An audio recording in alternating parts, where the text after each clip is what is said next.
Hello and welcome to Beau Hannam guitars and ukuleles. I thought I would give a demonstration on how I bind my instruments and a few little things that I do now which, well, I just do them. So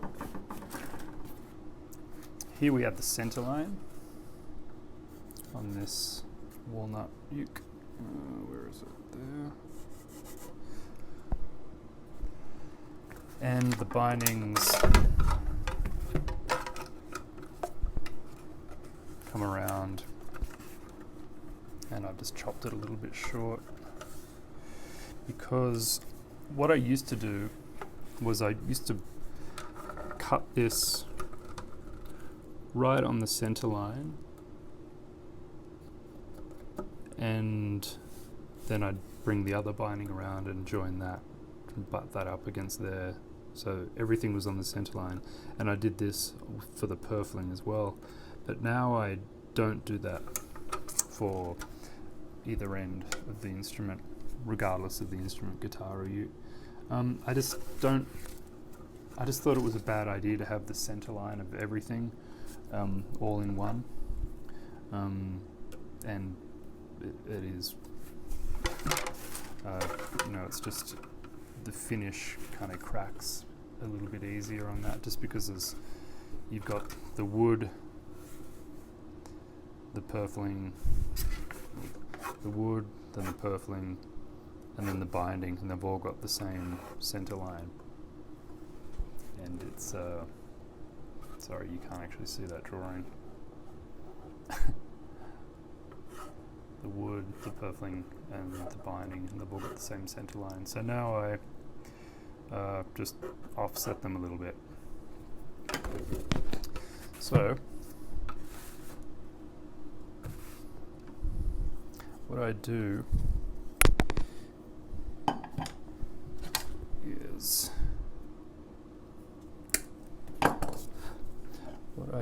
how I do it, or how I offset them, is I cut them on a 45-degree angle, each end, instead of a butt joint.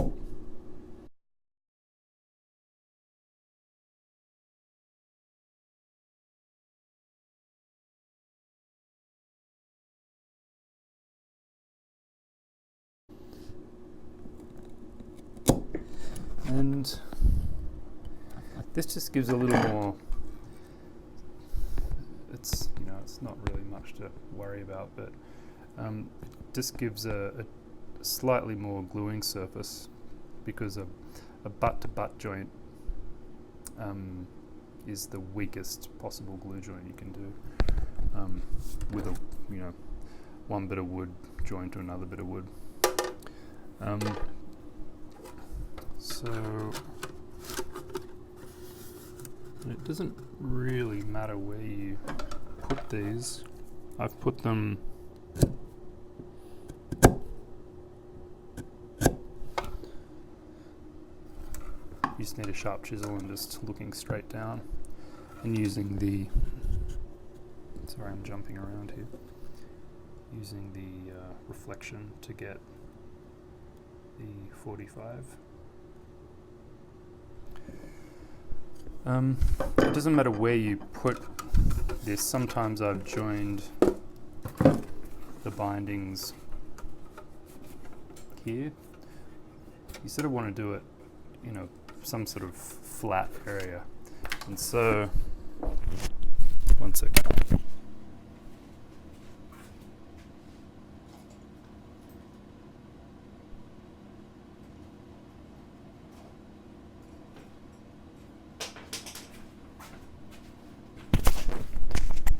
So you want to join purfling and binding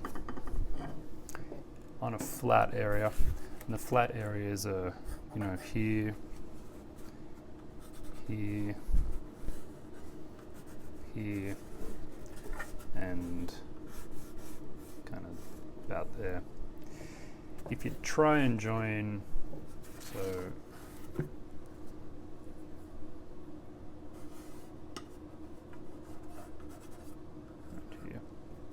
and this purfling is actually joined just there, and the purfling is joined just there.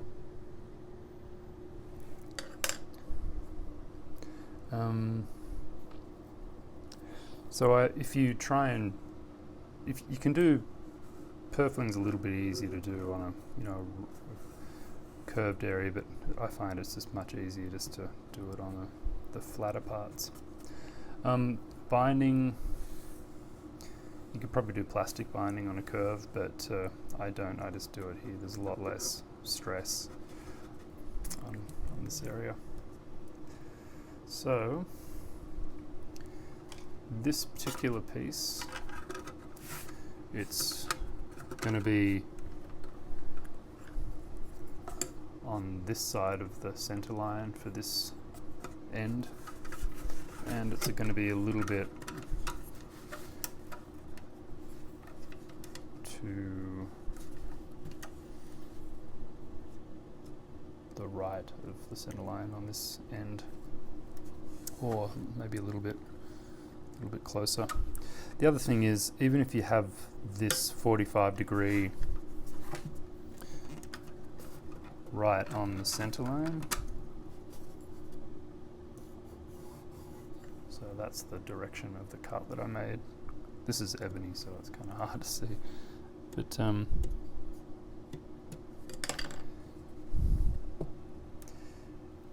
you can see that cut's pretty much on the center line there. It's not as problematic as just a butt joint right on the center line, because that covers, 2 or 3 30 seconds instead of just a straight butt joint. So I'm going to glue this on, and then I'm going to show you how I fit this side and get a really nice fit up here. Well, I thought I might as well show you me gluing on the binding just a little bit.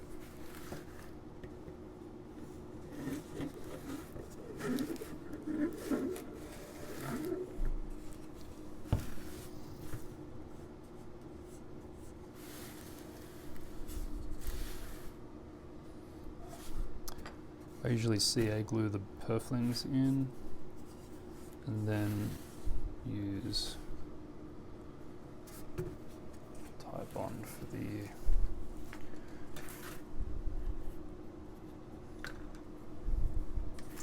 binding and purfling.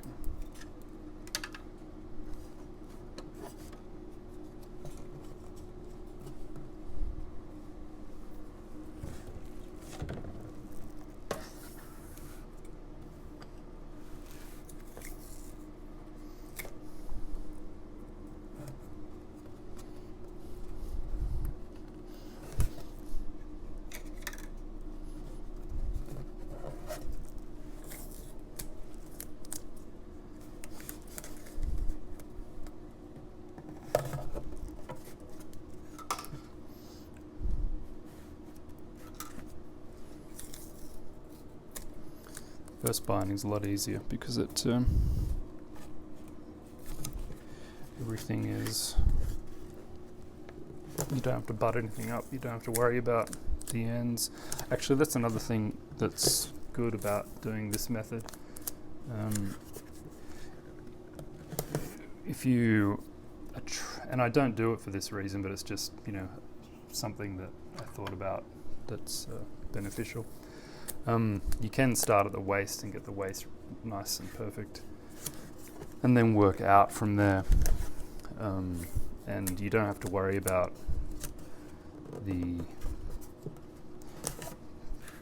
this join matching up against the exact center of the center line. When I did it before, I used to have to start right at the end and just line that up first. It's just a small thing, but it's just yet another handy reason. So I won't bore you with this. I'll go up to the one end and then turn it off, because the rest of it is the same as this, and I'll just trim this off.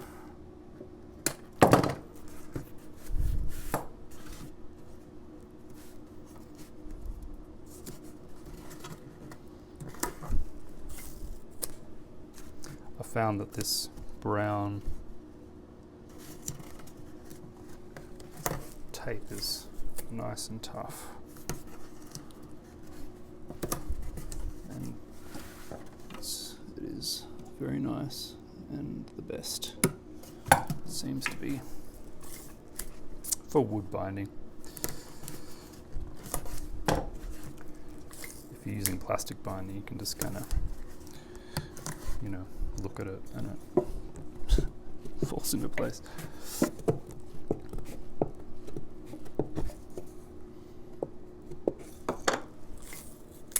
I just give the areas a little test just to see if I can push any glue out, which means it's not totally buttered up.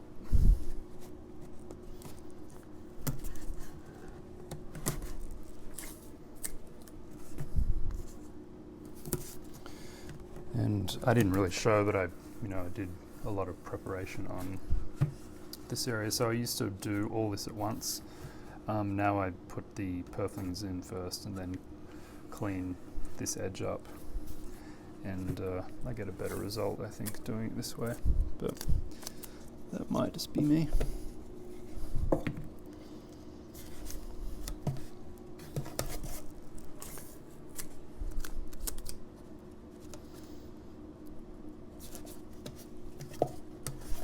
Another thing, if you have a pusher, just to help your fingers push it down, it makes for an easier binding experience.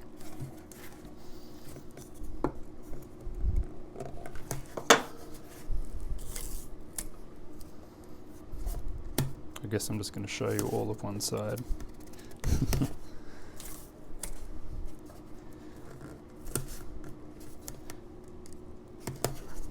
This is usually the hardest area to get nice, because it's kind of, and I'm talking about on the back, because this is a 15-foot radius, and you're kind of asking a lot of the wood, especially ebony.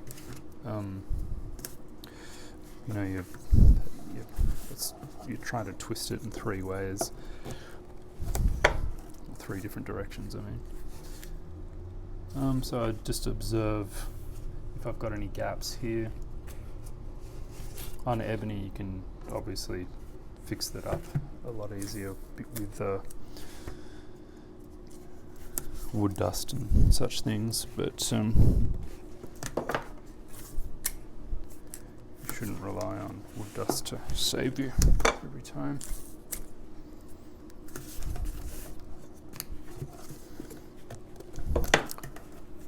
These bindings are a bit tall. They're kind of maybe 30 seconds too tall, and I should have really scraped them down a little bit, just to help with bending and doing this area as well, or this job. The least amount of wood you have to manipulate, then the easier it is. But if they're bent well, then they're bent well.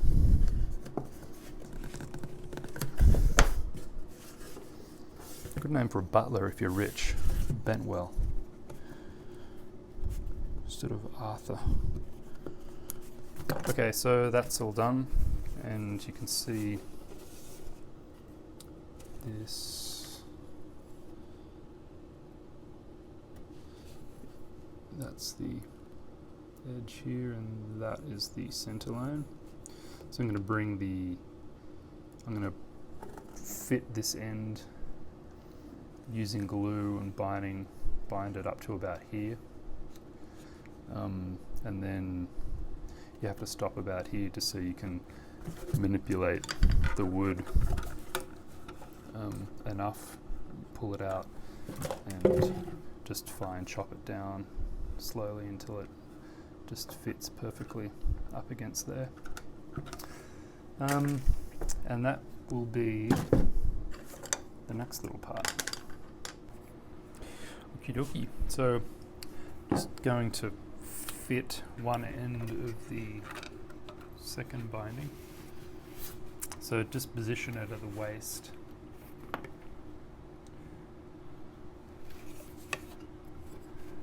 Actually, it will be better if I just tape it lightly and then just move it on up here. And this is the angle of the little cut here that you probably can't see. So this is the existing piece here. So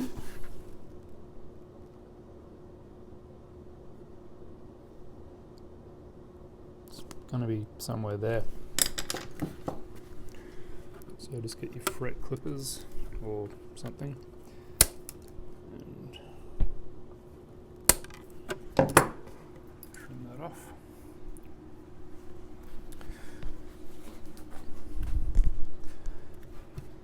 So I prefer to stand kind of over the whatever I'm cutting.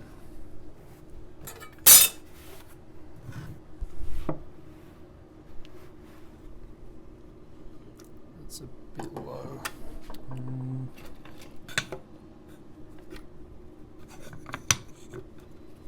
Yeah, that'll do.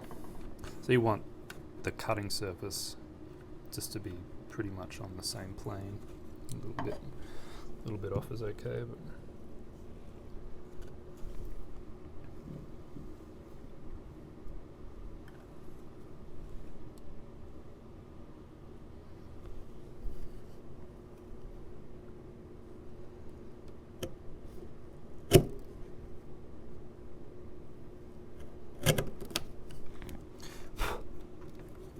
so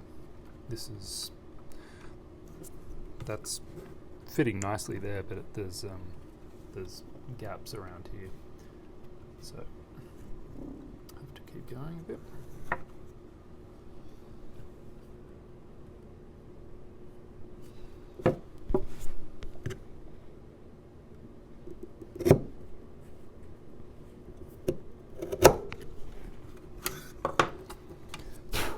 There's a bit of glue in here, which I'll just get out.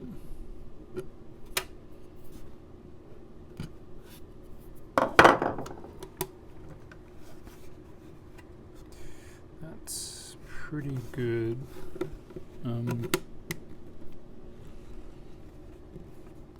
Just need to take a little bit more off, just because it's a little bit long still, which you couldn't really see off camera, but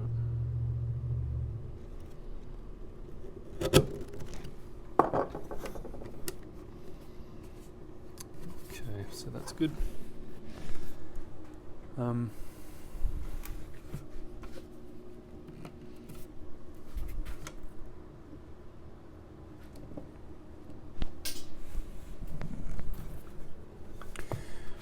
What is also a good idea is if you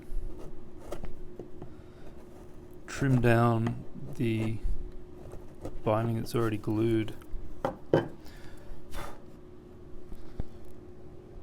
and just gives less places for it to not be right. And just looking down here, this could be trimmed up a bit. And if I slip, this is where the end graft is going to go, so I'm not particularly worried if I slip a little bit. Normally I don't like cutting down onto the ledge like this. And this might need to be recut tiny bit. Although it's kind of doesn't really need to be done, because I could fill just that tiny bit of gap up with some dust, but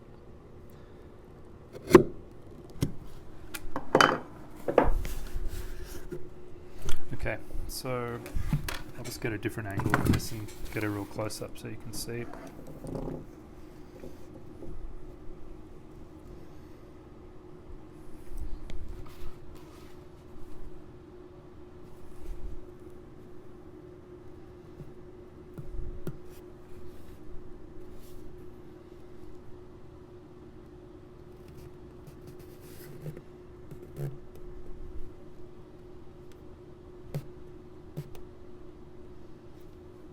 There's kind of a gap there, but that's going to get,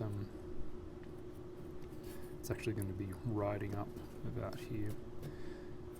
But that is looking good so far. So I'm going to glue this in to about here, and then we will redo this cut here and just do it a bit slower up here, and then we can finally fine tune it. Okay, so I've bound the second side up to where I said it was. Then I will going to actually, so you can see the little line there, and I'll chop this piece just roughly short.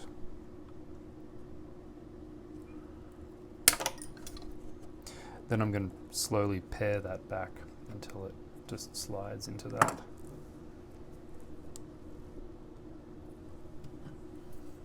And I'll try and do it in a way that you can see, which probably is going to be hard.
Okay, so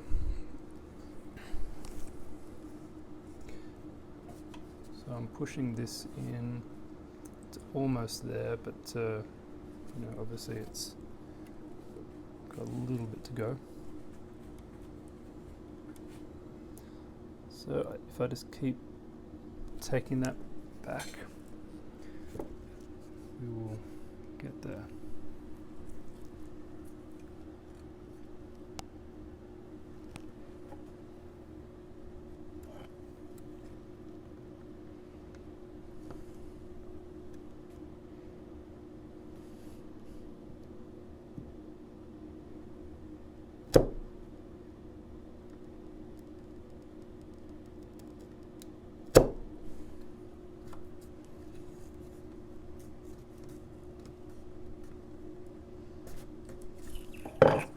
So close.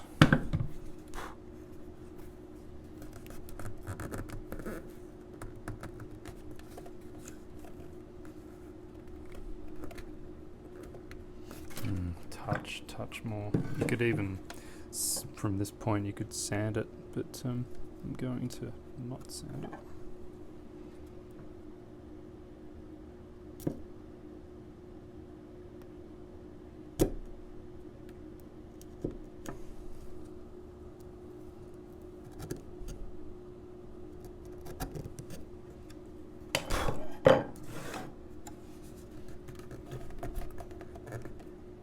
Okay.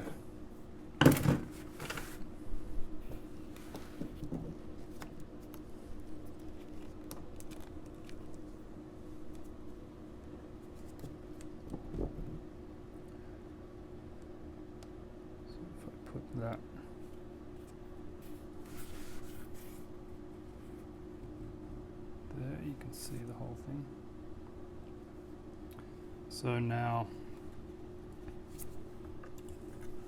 I've got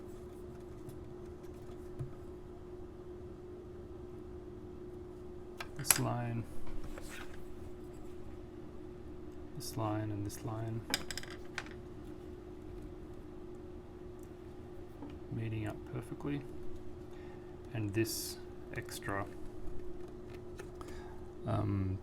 that is actually, this is going to be a bit hard to show you, but this is sitting up about a 32nd and this is leaning in a little bit, so that's actually touching there, but it's kind of fanning out after it touches, so it looks like it's not touching, but it is.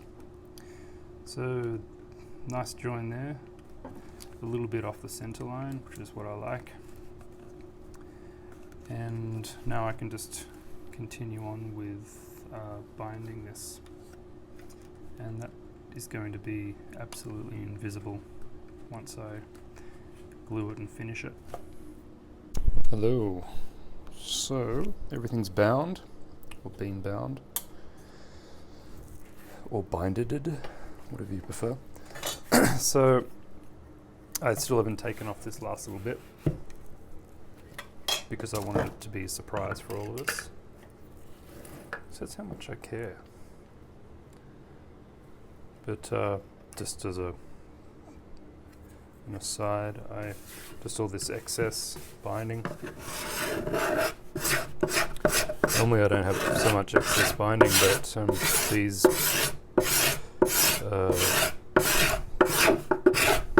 ebony bindings were quite tall. So I just scrape this down. I won't bother doing it all, but just wanted to show you that. And there we have it. You can see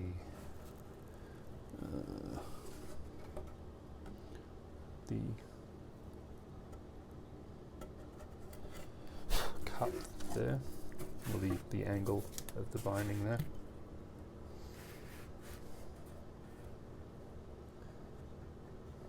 Just there. So what I'll do is pare the excess down with a chisel, and then scrape and sand, and then you can see the result.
So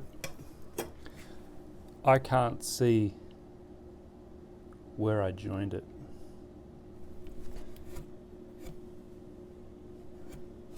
Oh, it's there.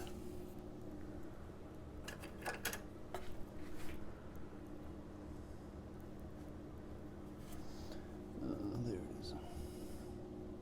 So actually hold. It's just there on that angle. So that is a really good join. So ebony obviously is the easiest one to make invisible, but it's still, you need chops to get it good in any wood.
this with 120, I think, or 180, and then 220.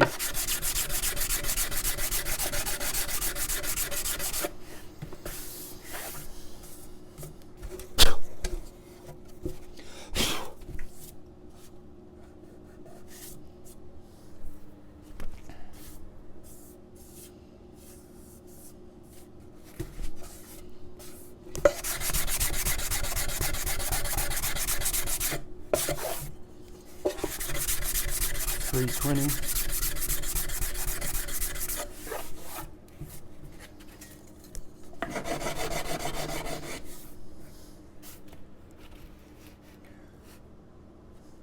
You can see a little bit of glue like that.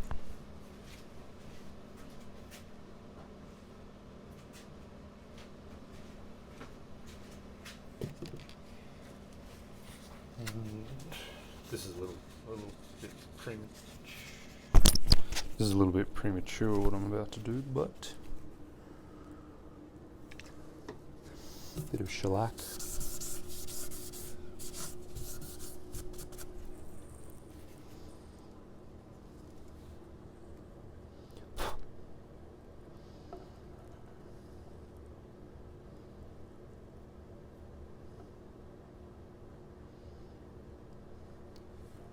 So, very nice result. Still ugly here, but I won't bother cleaning that up now. But yeah, really nice. And I can make that totally disappear if I well, I'll just show you. So that's just a little bit of the glue showing.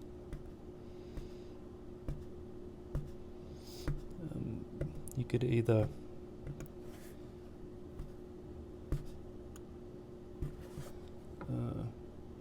just put some black dye over that just before finishing, or sorry, I thought I did that on camera. I was just using a scalpel to just pick that out. Then some dust. That dust isn't actually as dark as I want it to be,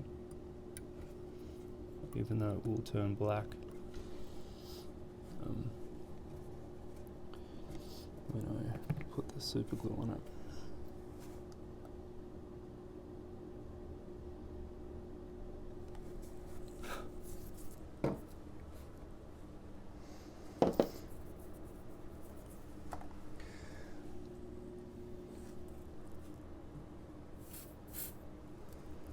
Don't use too much accelerator because it will turn everything white, which is not what you want. Normally I'd leave this for a little bit longer, but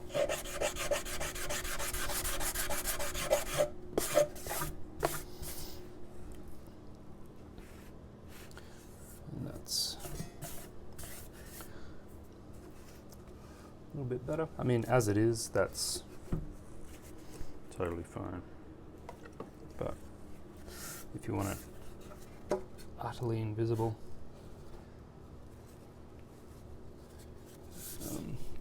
okay, I can't see it. Oh, there it is. It's where is it? Just there. So that's how I do a miter end, or a 45-degree end. And this one, it's just there.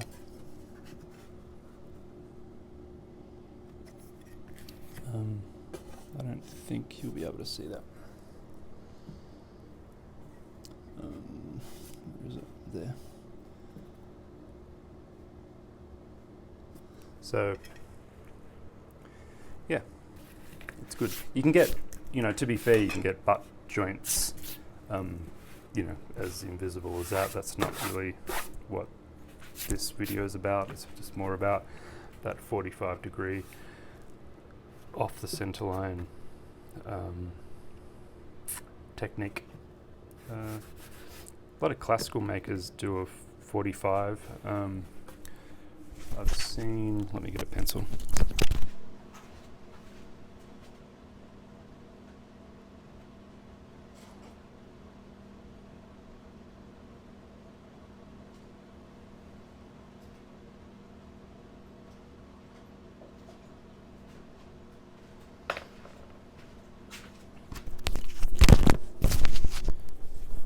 I've seen classical makers do, actually,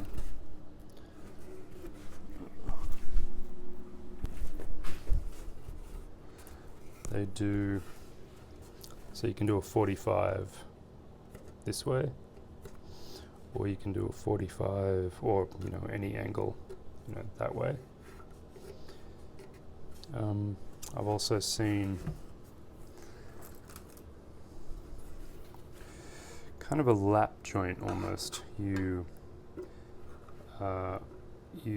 put the binding on here, and then you sand it so it fares in evenly, and then you wrap the next one around, and it so it kind of laps like that, but much more evenly, because one side is like that, and one side is like that. Not sure if you'll be able to see that. Man, I pick up the most pathetic pencils for illustration. Anyway, that's how I do it. Thank you very much. Hope you learned something. Bye. Hello. So, everything's bound, or been bound, or binded, whatever you prefer. So, I still haven't taken off this last little bit because I wanted it to be a surprise for all of us. So that's how much I care. But just as an aside, just all this excess binding. Normally I don't have so much excess binding, but these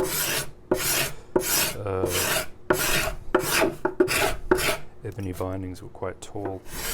So I just scrape this down. I won't bother doing it all, but just wanted to show you that. And there we have it. You can see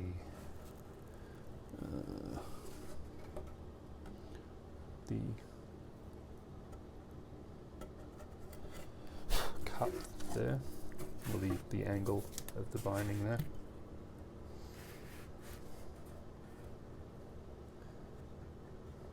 Just there. So what I'll do is pare the excess down with a chisel, and then scrape and sand, and then you can see the result.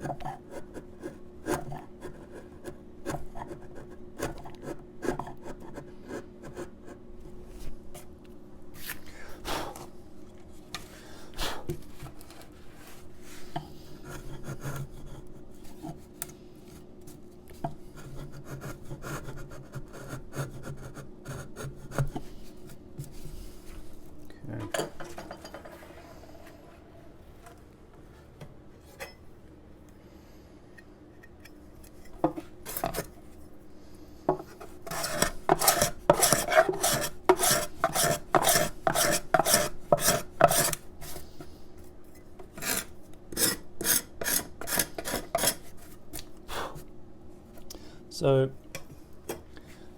I can't see where I joined it.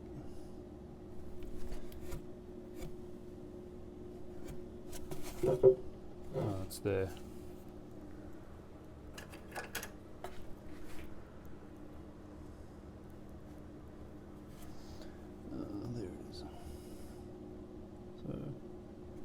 actually hold. It's just there on that angle. So that is a really good shine. So ebony obviously is the easiest one to make invisible, but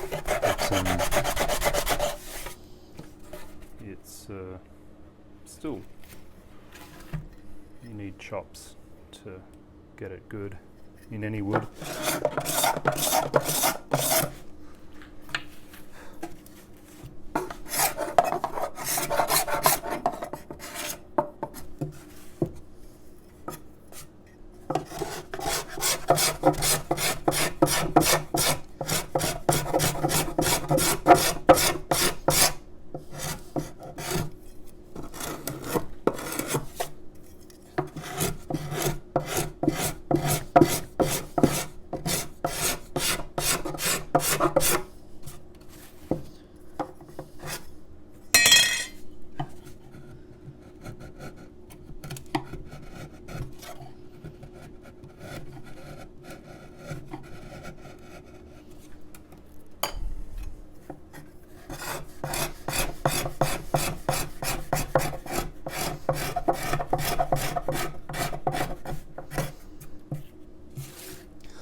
Okay.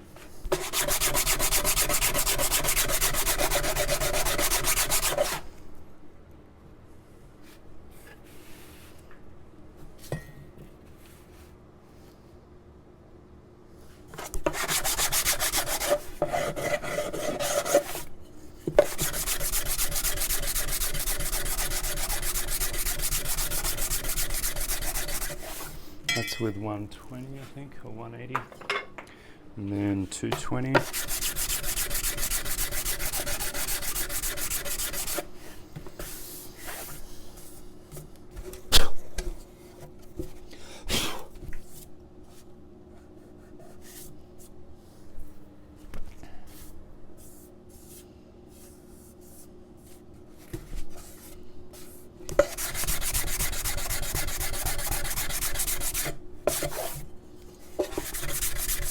$320.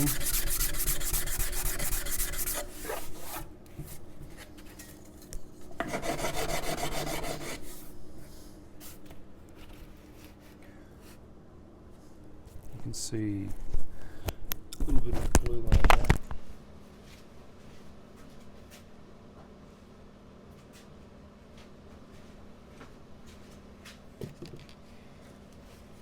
And this is a little bit premature.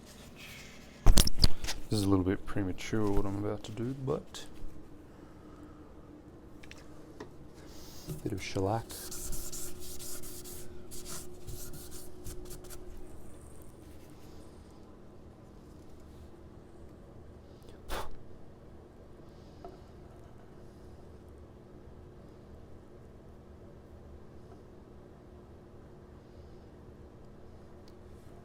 So, very nice result. Still ugly here, but I won't bother cleaning that up now. But yeah, really nice. And I can make that totally disappear if I well, I'll just show you. So that's just a little bit of the glue showing.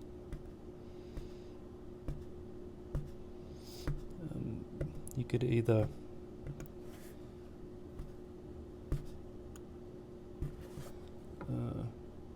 just put some black dye over that just before finishing, or sorry, I thought I did that on camera. I was just using a scalpel to just pick that out. Then some dust. That dust isn't actually as dark as I want it to be. even though it will turn black when I put the super glue on it.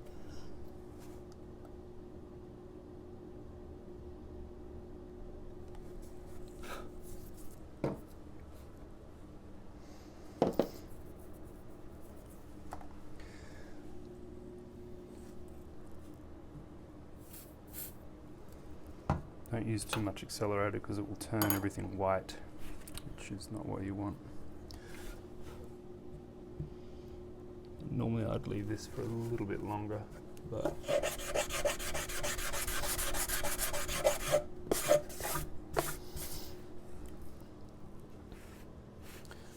and that's a little bit better. I mean, as it is, that's totally fine. But if you want it utterly invisible,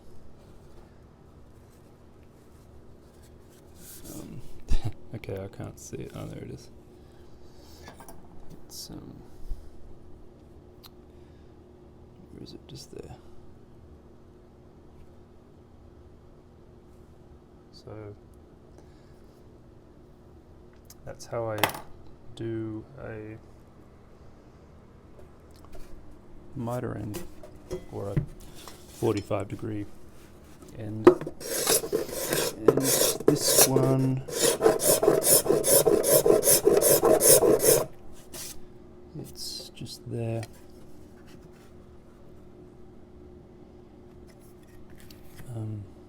I don't think you'll be able to see that. Where is it? There. So, yeah, it's good. You can get, to be fair, you can get butt joints, as invisible as that. That's not really what this video is about. It's just more about that 45-degree off the center line technique. A lot of classical makers do a 45. I've seen, let me get a pencil.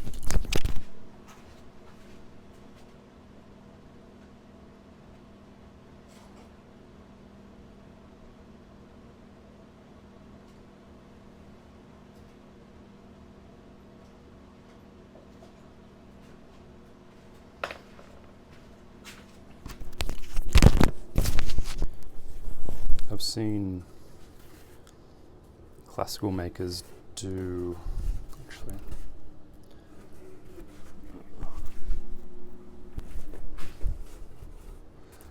they do, so you can do a 45 this way, or you can do a 45, or any angle, that way. I've also seen kind of a lap joint almost. You put the binding on here, and then you sand it so it fares in evenly, and then you wrap the next one around, and it so it kind of laps like that, but much more evenly, because one side is like that, and one side is like that. Not sure if you'll be able to see that. Man, I pick up the most pathetic pencils for illustration. Anyway, that's how I do it. Thank you very much. Hope you learned something. Bye.